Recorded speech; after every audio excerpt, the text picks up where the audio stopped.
मनुष्य की नई कार्यसूची। तीसरी सहस्राब्दी के उषा काल में मनुष्यता अंगड़ाई लेती हुई और अपनी आंखें मलती हुई जाग उठी है। कुछ डरावने दुस्वप्नों के अवशेष अभी भी उसके दिमाग में मंडरा रहे हैं। कांटीले तार जैसी कोई चीज थी और विशाल कुकुरमुत्ते नुमा बादल थे। आह, अच्छा है कि वो महज एक बुरा सपना था। गुसलखाने में जाकर मनुष्यता अपना चेहरा धोती है, आईने में अपनी चुरियों को जांचती है, एक कप कॉफ़ी तैयार करती है और डायरी खोलती है। देखते हैं आज क्या करना है। इस सवाल का जवाब हजारों सालों से जस का तस बना रहा है। वही तीन समस्याएं 20वीं सदी के चीन, मध्य युग के हिंदुस्तान और प्राचीन मिस्र को सताती रही है। अकाल, महामारी और युद्ध फेहरिस्त में हमेशा सबसे ऊपर हुआ करते थे। मनुष्य ने पीढ़ी दर पीढ़ी हर देवता, देवदूत और संत से प्रार्थना की है और अंतहीन औजारों, संस्थाओं और सामाजिक व्यवस्थाओं का आविष्कार किया है, लेकिन भूख, महामारियों और हिंसा से लाखों की संख्या में उनका मरना जारी रहा है। उनके विचार को और भविष्य वक्ताओं ने यह निष्कर्ष निकाला है कि अकाल, महामारी और युद्ध निश्चय या तो ईश्वर की ब्रह्मांडीय योजना का अभिन्न अंग है या हमारी अपूर्ण प्रकृति का अंग है, और समय का अंत है हमें इनसे मुक्त कर सकेगा। तब भी तीसरी सहस्राब्दी की भोर में मनुष्यता एक विस्मयकारी बोध के साथ जाग रही है। ज़्यादातर लोग इसके बारे में शायद ही कभी सोचते हैं, लेकिन पिछले कुछ दशकों में हम अकाल, महामारी और युद्ध पर लगाम कसने में कामयाब रहे हैं। निश्चय ये समस्याएं पूरी तरह से हल नहीं हुई है, लेकिन उनको प्रकृति की अबूझ और बेकाबू शक्तियों से ऐसी चुनौतियों में तो बदल ही लिया गया है जिनका सामना किया जा सकता है। हमें अपनी मुक्ति पाने के लिए किसी देवता या संत से प्रार्थना करने की ज़रूरत नहीं रह गई है। हम अच्छी तरह से जानते हैं कि अकाल, महामारी और युद्ध को रोकने के लिए हमें क्या करना चाहिए, और हम आम तौर से यह करने में कामयाब होते हैं। सही है कि अभी भी उल्लेखनीय नाकामयाबियाँ बरकरार है, लेकिन इस तरह की नाकामयाबियों का मुकाबला करते हुए हम सब अपने कंधे झटक कर यह नहीं कहते कि हमारी अधूरी दुनिया में ऐसा ही होता है या ईश्वर जो चाहता है वो तो होकर ही रहेगा। इसकी बजाय जब अकाल, महामारी या युद्ध हमारे नियंत्रण से बाहर हो जाते हैं तो हमें लगता है कि निश्चय किसी ने कोई गड़बड़ी की होगी। हम जांच आयोग बैठाते हैं और खुद से वादा करते हैं कि अगली बार हम बेहतर कुछ करेंगे, और यह वाकई कारगर होता है। इस तरह की विपत्तियां वाकई कम से कम होती जाती है। ये इतिहास में पहली बार है जब आज लोग बहुत कम खाने से मरने की बजाय बहुत ज़्यादा खाने से मरते हैं। लोग संक्रामक बीमारियों से मरने की बजाय बूढ़े हो जाने की वजह से ज़्यादा मरते हैं। कुल मिलाकर सैनिकों, आतंकवादियों और अपराधियों के हाथों जितने लोग मारे जाते हैं उसके ज़्यादा लोग आत्महत्या करते हैं। 21वीं सदी के शुरुआती दौर में औसत इंसान के मरने की आशंका अकाल, इबोला या अल-कायदा के किसी हमले से उतनी नहीं है जितनी ज़्यादा मैकडोनाल्ड में जाकर ठूस ठूस कर खाने से है। इससे यद्यपि राष्ट्रपतियों, मुख्य कार्यकारी अधिकारियों और जनरलों के दैनिक कार्यक्रम अभी भी आर्थिक संकटों और सैन्य तकरारों से भरे होते हैं, लेकिन इसके बावजूद इतिहास के ब्रह्मांडीय स्तर पर मानवता अपनी नज़रें ऊपर उठा सकती है और नए क्षितिजों के ओर देखना शुरू कर सकती है। अगर हम सचमुच ही अकाल, महामारी और युद्ध को काबू में ला पा रहे हैं तो मनुष्य की कार्यसूची के शीर्ष पर उनकी जगह क्या होगा?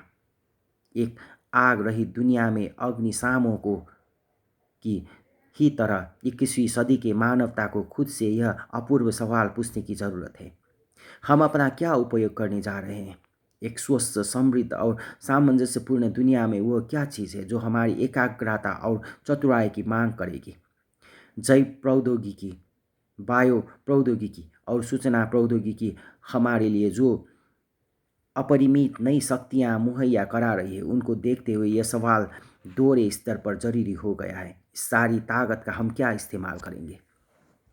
इस सवाल का जवाब देने से पहले हमें अकाल, महामारी और युद्ध के बारे में कुछ और शब्द कहने की ज़रूरत है। यह दावा कि हम इन चीज़ों को काबू में ला रहे हैं बहुत से लोगों ने अपमानजनक, बेहद बचकाना या शायद निर्दयतापूर्ण लग सकता है। उन करोड़ों लोगों के बारे में क्या कहा जाए जो एक दिन में $2 से भी कम की रोजी जुटा पा रहे हैं?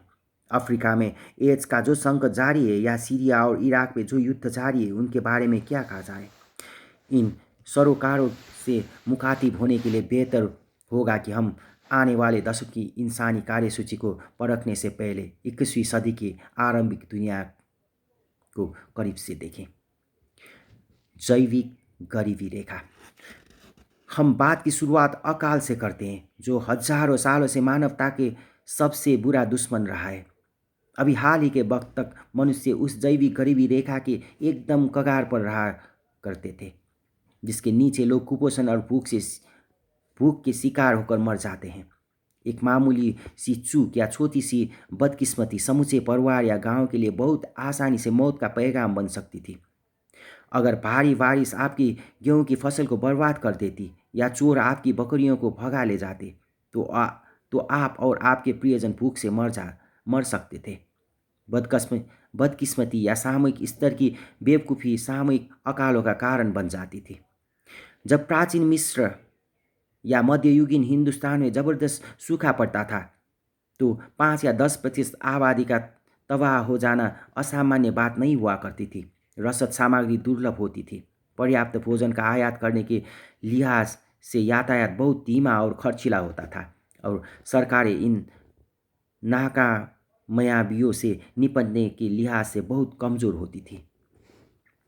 इतिहास की कोई भी पुस्तक खोलिए और पूरी संभावना है कि उसमें आपको भूखमरी की शिकार, भूख से पगलाई हुई आबादियों के भयानक किस्से पढ़ने को मिले।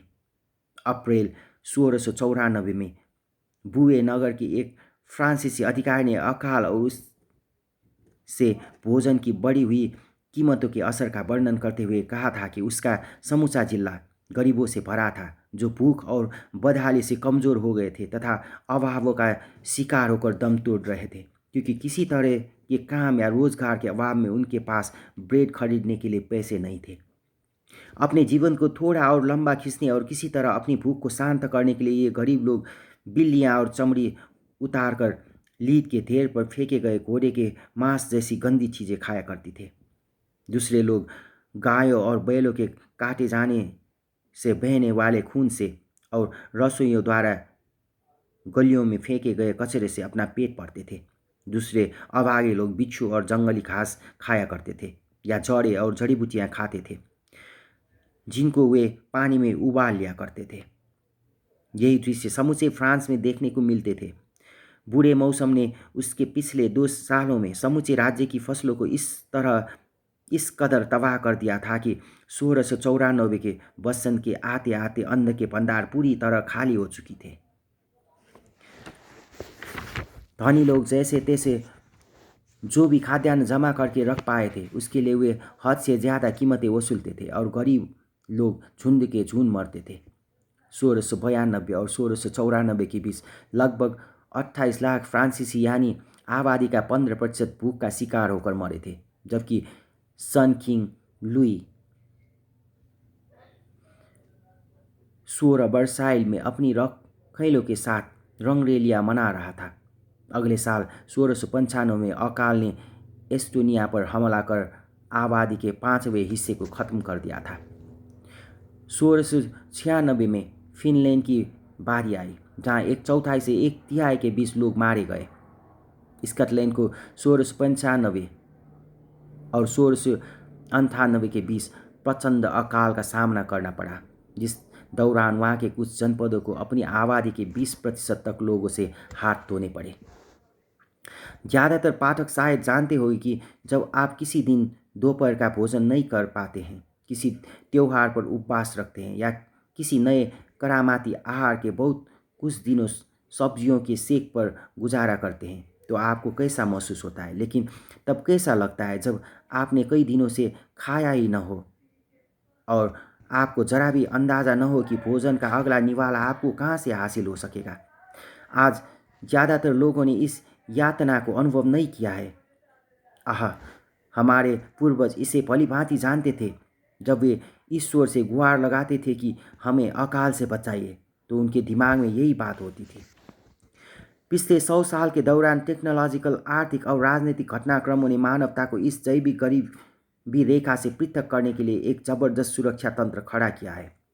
अकाल आज भी समय समय पर कुछ इलाकों पर बड़े पैमानों पर हमले करते रहते हैं, लेकिन वे अपवाद है और वे लगभग हमेशा की प्राकृतिक विपदाओं की बजाय इंसानी राजनीति के नतीजे होते हैं। अब कुदरती अकाल दुनिया में नहीं रहे, सिर्फ राजनीतिक अकाल ही है। अगर सीरिया, सूडान या सोमालिया में लोग भूख से मरते हैं तो इसलिए कि कुछ राजनेता उनको इस तरह मरने देता है।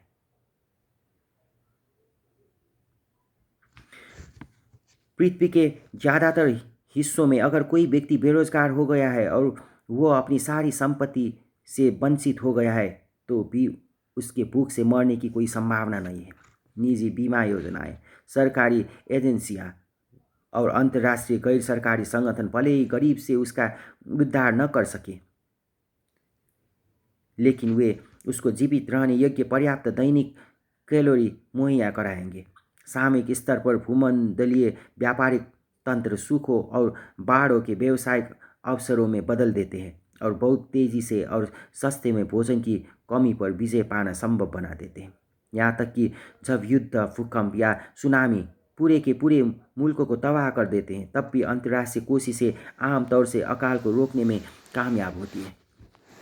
हालांकि सैकड़ों लाख लोग आज भी लगभग हर दिन भूखे रहते हैं, लेकिन ज़्यादातर देशों में बहुत कम लोग हैं जो वास्तव में भूख में मरते हैं। गरीबी निश्चय ही बहुत सारी दूसरी स्वास्थ्य संबंधी समस्याएं पैदा करती है और कुपोषण पृथ्वी के समृद्धतम देशों में भी आयु को कम कर देता है। उदाहरण के लिए फ्रांस में 60 लाख लोग यानी आबादी का लगभग 10% हिस्सा पोषण संबंधी असुरक्षा के शिकार हैं। जब वे सुबह सोकर उठती है तो उनको पता नहीं होता कि उनको लंच में कुछ खाने को मिलेगा या नहीं। वे अक्सर भूखे सो जाते हैं और जो पोषण वे प्राप्त करते हैं वो असंतुलित और अस्वास्थ्यकर होता है। ढेर सारा माड़, शक्कर और नमक और अपर्याप्त मात्रा में प्रोटीन और विटामिन। तब भी पोषण संबंधी असुरक्षा अकाल नहीं है और आरंभिक 21वीं सदी का फ्रांस 1694 का फ्रांस नहीं है। यहाँ तक कि बुए या पेरिस के आसपास की बदतर झुग्गियों में रहने वाले लोग भी इसलिए नहीं मरते कि उन्होंने हफ्तों से कुछ खाया नहीं होता। ऐसा ही रूपांतरण अनेक दूसरे देशों में घटित हुआ है, जिनमें सबसे ज़्यादा उल्लेखनीय देश है चीन। हजारों सालों तक अकाल पीठ सम्राट येलो एम्परर से लेकर लाल साम्यवादियों तक चीन के हर शासनकाल का पीछा करता रहा। कुछ दशकों पहले तक चीन भोजन की कमी का पर्याय हुआ करता था। विनाशकारी ग्रेट लीप फॉरवर्ड के दौरान लाखों चीनी भूख से मरे थे और विशेषज्ञ सामान्यतः पूर्वानुमान लगाया करते थे कि यह समस्या और भी बदतर होती जाएगी। 1974 में रोम में पहली वर्ल्ड फूड कॉन्फ्रेंस का आयोजन हुआ था और इसमें शामिल प्रतिनिधियों के सामने विनाशकारी परिदृश्य पेश किए गए थे।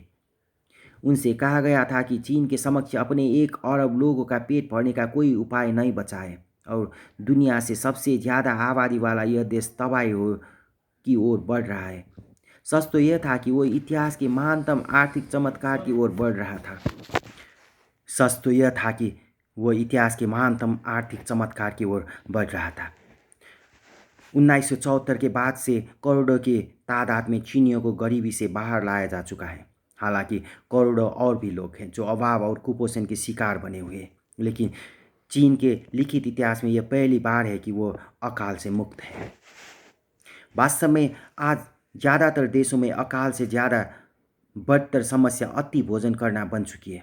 बताया जाता है कि 18वीं सदी में मेरी एंटोनेट ने भूखों मरती जनता को सलाह दी थी कि अगर उनकी ब्रेड समाप्त हो जाए तो उनको उसकी जगह केक खा लेना चाहिए। आज गरीब लोग इस सलाह का शब्दशः पालन कर रहे हैं। जहाँ बेवरली हिल्स के रईस लोग लेट्यूस सलाद और क्यूनोआ के साथ स्टीम्ड टोफू खाते हैं, वही झुग्गी झोपड़ियों और अलग बस्तियों में रहने वाले गरीब लोग ट्विंकी केक, चीटू, हैमबर्गर और पिज्ज़ा ठूस ठूस कर खाते हैं। 2014 में 2.1 अरब लोगों का वजन बहुत ज़्यादा था। इसके मुकाबले 8,500 लाख लोग कुपोषण का शिकार थे। अनुमान है कि 2030 तक आते आते आधी मानव जाति अधिक वजन का शिकार होगी। 2010 में अकाल और कुपोषण ने मिलकर 10 लाख लोगों की जान ली थी।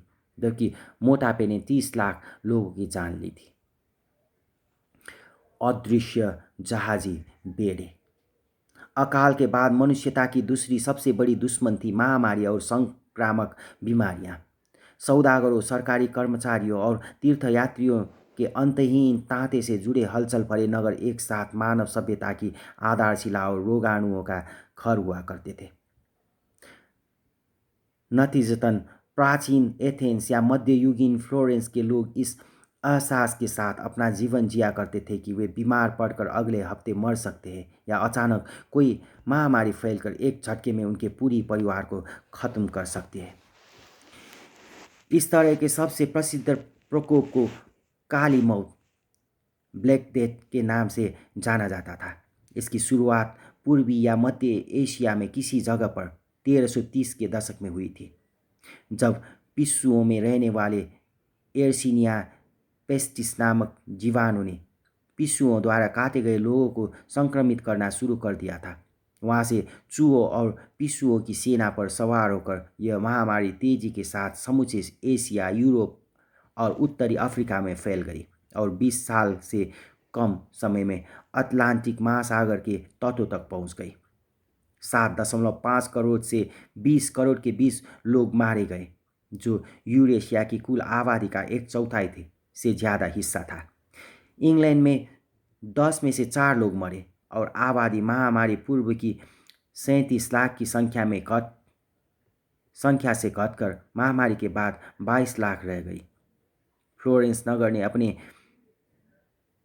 1 लाख निवासियों से 50,000 निवासियों को खो दिया। सरकारी अधिकारी इस विपत्ति के सामने पूरी तरह से असहाय थे। सामूहिक प्रार्थनाओं और जुलूसों का आयोजन करने के अलावा इस महामारी को फैलने से रोकने का कोई उपाय उनको नहीं सूझता था। इसका इलाज करना तो दूर की बात थी। आधुनिक युग के आने से पहले तक मनुष्य बीमारियों के लिए बुरी हवा, दुष्ट दैत्यों और क्रुद्ध देवताओं को जिम्मेदार ठहराया करते थे और रोगाणुओं तथा विषाणुओं के वजूद को लेकर उनके मन में कोई संदेह तक पैदा नहीं होता था। लोग देवदूतों और अप्सराओं में तो सहज ही विश्वास कर लेते थे, लेकिन वे यह कल्पना भी नहीं कर पाते थे कि एक छोटे से पिस्सू या पानी की एक बूंद में परभक्षियों के समूचे जहाजी बेड़े समाये हो सकते हैं। काली मौत अकेली घटना नहीं थी, न ही वो इतिहास की सबसे खराब महामारी थी। सबसे ज़्यादा विनाशकारी महामारियों ने अमेरिका, ऑस्ट्रेलिया और प्रशांत महासागर के द्वीपों पर प्रथम यूरोपियनों के आगमन के बाद हमला किया था। ये खोजी और उपनिवेशी अनजाने ही अपने साथ ऐसी नई संक्रामक बीमारियां लेकर आए जिनके खिलाफ स्थानीय निवासियों में कोई प्रतिरोधक क्षमता नहीं थी। नतीजे में 90% तक स्थानीय आबादियां मौत का शिकार हुई। 5 मार्च 1520 को जहाज़ों का एक छोटा सा बेड़ा क्यूबा के द्वीप से मेक्सिको की ओर रवाना हुआ। इन जहाज़ों में घोड़ों के साथ 900 स्पेनी सैनिक, तोपें और कुछ अफ्रीकी गुलाम सवार थे। इनमें से एक गुलाम फ्रांसिस्को दी एगिया अपने देह पर इस सब से कहीं ज़्यादा घातक माल लादे हुए था। फ्रांसिस्को को इसकी जानकारी नहीं थी, लेकिन उसकी खरबों कोशिकाओं के बीच कहीं एक जैविक टाइम बम टिक टिक कर रहा था, चेचक का विषाणु। फ्रांसिस्को के मेक्सिको में उतरने के बाद इस विषाणु ने उसके शरीर में तेजी के साथ बढ़ना शुरू कर दिया और अंततः उसकी त्वचा पर भयावह फुस्सियों के रूप में फूट पड़ा। बुखार में डूबे हुए फ्रांसिस्को को केम्पवालान नगर स्थित एक स्थानीय अमेरिकी परिवार के घर पर बिस्तर पर ले जाया गया। उसने उस परिवार के सदस्यों को संक्रमित कर दिया, जिन्होंने पड़ोसियों को संक्रमित कर दिया। 10 दिन के भीतर केम्पवालान एक कब्रगाह में बदल गया। शरणार्थियों ने इस बीमारी को आसपास के नगरों तक फैला दिया। जैसे जैसे एक के बाद एक शहर इस महामारी के शिकार होते गए, वैसे वैसे भयभीत शरणार्थियों की एक नई लहर इस बीमारी को समूचे मेक्सिको और उसके परे ले गई। युकाटन प्रायद्वीप के मायाओं का विश्वास था कि 3 दुष्ट देवता एकपेज, उजानकक और सोजाकक रात के समय एक गांव से दूसरे गांव में उड़कर लोगों में यह बीमारी फैला रहे हैं। अज़टेक इसका दोष टेक्याटलिपोका और जिपिटोटेक देवताओं के मत्थे मरते थे या गोरों के काले जादू को दोषी ठहराते थे। पुरोहितों और वैद्यों के परामर्श किया गया। उन्होंने प्रार्थनाएं करने, शीतल स्नान करने, शरीर पर बिटुमेन मलने और भौरों को मसलकर उनको घावों पर चुपड़ने की सलाह दी। किसी चीज़ से कोई फायदा नहीं हुआ। हजारों की संख्या में शव सड़कों पर सड़ते हुए पड़े थे और किसी में साहस नहीं था कि वो उनके पास जाकर शवों को दफनाता। कुछ ही दिनों के भीतर पूरे के पूरे परिवार तबाह हो गए और अधिकारियों ने आदेश दे दिया कि मकानों को शवों पर गिरा दिया जाए। कुछ बस्तियों की आधी आबादी मौत के मुंह में समा गई। सितंबर 1520 में महामारी मेक्सिको की घाटी में बहुत पहुंच चुकी थी और अक्टूबर में यह अज़टेक राजधानी 2,50,000 लोगों की आबादी वाले भव्य महानगर तेनोच्टिटलान के द्वारों में प्रवेश कर गई। 2 महीनों के भीतर अज़टेक सम्राट क्विटलाओक समेत कम से कम 1/3 आबादी खत्म हो गई, जो मेक्सिको मार्च 1520 में स्पेनी जहाजी बेड़े के पहुंचने के समय 220 लाख लोगों का घर हुआ करता था। दिसंबर तक वहाँ मात्र 140 लाख लोग ही अब जीवित थे। चेचक महज पहला आघात था, जहाँ नए स्पेनी मालिक खुद को समृद्ध करने और स्थानीय लोगों का शोषण करने में व्यस्त रहे। वहीं फ्लू, खसरा और दूसरी संक्रामक बीमारियां एक से एक के बाद एक मेक्सिको पर तब तक हमला करती रही जब तक कि 1580 में उसकी आबादी घटकर 20 लाख से कम रह गई। 2 सदियों के बाद 18 जनवरी 1778 को ब्रितानी खोजी कैप्टन जेम्स कुक हवाई पहुंचा। हवाई के द्वीपों पर 5 लाख लोगों की घनी बसावट थी, जो यूरोप और अमेरिका से पूरी तरह अलग होकर रहते आए थे और नतीजतन कभी भी यूरोपीय और अमेरिकी बीमारी के संपर्क में नहीं आए थे। कैप्टन कुक और उसके आदमियों ने प्रथम फ्लू, तपेदिक और सिफिलिस के रोगाणुओं से हवाई का परिचय कराया। बाद के यूरोपीय आगंतुकों ने मोती झरा और चेचक को भी इसमें जोड़ दिया। 1853 तक हवाई में मात्र 70,000 लोग रोगों से जीवित बचे रह पाए। महामारियों ने 20वीं सदी के करोड़ों लोगों को मारना जारी रखा। जनवरी 1918 में उत्तरी फ्रांस की खंडकों में एक खास तरह के विषाक्त रोग से सैनिकों का मरना शुरू हुआ। इसे स्पेनिश फ्लू का नाम दिया गया। युद्ध का वो मोर्चा दुनिया के उस समय के सर्वाधिक कारगर वैश्विक आपूर्ति नेटवर्क का अंतिम सिरा था। ब्रिटेन, संयुक्त राज्य अमेरिका, हिंदुस्तान और ऑस्ट्रेलिया से लगातार आदमियों और युद्ध की सामग्री की आपूर्ति जारी थी।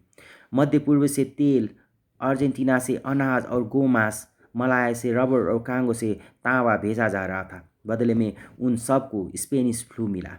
कुछ ही महीनों के भीतर आधा अरब लोग, यानी दुनिया की कुल आबादी के 1/3 लोग इस विषाणु की चपेट में आ गए। हिंदुस्तान में इसने 5% आबादी, 150 लाख लोगों को मार डाला। ताहिती के द्वीप पर 14% लोग मारे गए। सामोआ में 20%, कांगो की तांबे की खदानों में हर 5 में से 1 मजदूर मर गया। कुल मिलाकर इस महामारी ने 1 साल से भी कम के समय में 5 करोड़ से 10 करोड़ के बीच लोगों की जान ले ली। प्रथम विश्व युद्ध में 1914 से 1918 के बीच 4 करोड़ लोगों की जान चली गई थी। हर कुछ दशक के अंतराल से मानव जाति पर हमला करती रही महामारी की इन सुनामियों के साथ साथ लोग संक्रामक बीमारियों की छोटी किंतु कई ज़्यादा नियमित लहरों का सामना भी करते रहे, जो हर साल लाखों लोगों की जान लेती रही। जिन बच्चों के प्रतिरोधक क्षमता का अभाव होता था, उनके इन बीमारियों का शिकार होने की सबसे ज़्यादा आशंका होती थी। इसलिए उन्हें अक्सर बचपन की बीमारियों के नाम से जाना जाता था। 20वीं सदी के शुरुआती दौर तक 1/3 बच्चे वयस्क होने के पहले ही कुपोषण और बीमारियों की मिलीजुली वजहों से मारे जाते थे। पिछली सदी के दौरान मानव जाति बढ़ती हुई आबादी और बेहतर परिवहन की मिलीजुली वजहों से महामारियों के प्रति और भी ज़्यादा कमज़ोर हुई है। टोक्यो या किनशासा जैसे आधुनिक महानगर रोगाणुओं के लिए मध्ययुगीन फ्लोरेंस या 1520 के तेनोच्टिटलान के मुकाबले कहीं ज़्यादा उर्वर संभावनाएं पेश करती है और आज का वैश्विक परिवहन तंत्र 1918 के मुकाबले कहीं ज़्यादा सक्षम है। यह स्पेनी वायरस 24 घंटे से भी कम समय में कांगो या ताहिती तक पहुंच सकता है। ऐसे में हमें एक के बाद एक घातक महामारी के साथ महामारी नर्क में रहने की अपेक्षा करनी चाहिए थी। लेकिन पिछले कुछ दशकों में महामारी की घटनाएं और उनके प्रभाव दोनों ही ज़बरदस्त तरीके से निचले स्तर पर आ गए हैं। खास तौर से वैश्विक बाल मृत्यु दर आज किसी भी समय के मुकाबले कम हुई है। वयस्क होने से पहले मरने वाले बच्चों की संख्या 5% से भी कम है। विकसित दुनिया में यह दर 1% से कम है। यह चमत्कार 20वीं सदी में चिकित्सा के क्षेत्र की अपूर्व उपलब्धियों का नतीजा है, जिसने हमें टीकाकरण, एंटीबायोटिक्स, उन्नत हाइजीन और चिकित्सा का कई ज़्यादा बेहतर आधारभूत ढांचा सुलभ कराया है। उदाहरण के लिए चेचक के टीकाकरण का वैश्विक अभियान इस कदर कामयाब रहा कि 1979 में विश्व स्वास्थ्य संगठन ने घोषणा कर दी कि मानवता की जीत हुई है और चेचक का पूरी तरह से उन्मूलन कर दिया गया है। यह पहली ऐसी महामारी थी जिसे पृथ्वी से पूरी तरह मिटा देने में मनुष्य कामयाब रहा। 1967 में चेचक ने 1.5 करोड़ लोगों को गिरफ्त में लिया हुआ था और उनमें से 20 लाख लोगों की जान चली गई थी। लेकिन 2014 में एक भी व्यक्ति को न तो चेचक का संक्रमण हुआ और न ही उससे कोई जान गई। यह जीत इस कदर संपूर्ण रही कि विश्व स्वास्थ्य संगठन ने मनुष्य को चेचक के टीके लगाना ही बंद कर दिया। हर कुछ सालों के दौरान हम कुछ नई संभावित महामारियों के प्रकोप से शंकित होते रहे हैं, जैसे 2002-3 में सार्स, 2005 में फ्लू, 2009-10 में स्वाइन फ्लू और 2014 में इबोला। तब भी सक्षम प्रतिरोधक सावधानियों के चलते तुलनात्मक रूप से बहुत कम लोग इन घटनाओं के शिकार हुए हैं। उदाहरण के लिए सार्स ने शुरुआत में एक नई काली मौत का खौफ पैदा किया था, लेकिन इससे अंततः वैश्विक पैमाने पर 1000 से भी कम लोगों की मौत हुई। पश्चिम अफ्रीका में इबोला का प्रकोप शुरुआत में नियंत्रण से बाहर जाता हुआ लगा था और 26 दिसंबर 2014 को विश्व स्वास्थ्य संगठन ने इसे आधुनिक युग के सबसे गंभीर सार्वजनिक स्वास्थ्य संकट की संज्ञा दी थी। तब भी 2015 के शुरू होने तक इस महामारी को काबू में कर लिया गया और जनवरी 2016 में विश्व स्वास्थ्य संगठन ने इसे समाप्त घोषित कर दिया। इसने 30,000 लोगों को अपनी गिरफ्त में ले लिया, जिनमें से 11,000 लोग मारे गए। समूचे पश्चिम अफ्रीका को भीषण आर्थिक क्षति पहुंचाए और समूची दुनिया को बेचैनी से भर दिया। लेकिन यह पश्चिम अफ्रीका से बाहर नहीं फैल पाए और इससे हुई मौत का पैमाना स्पेनी फ्लू या मेक्सिको के चेचक से हुई मौतों से सामने कुछ भी नहीं था।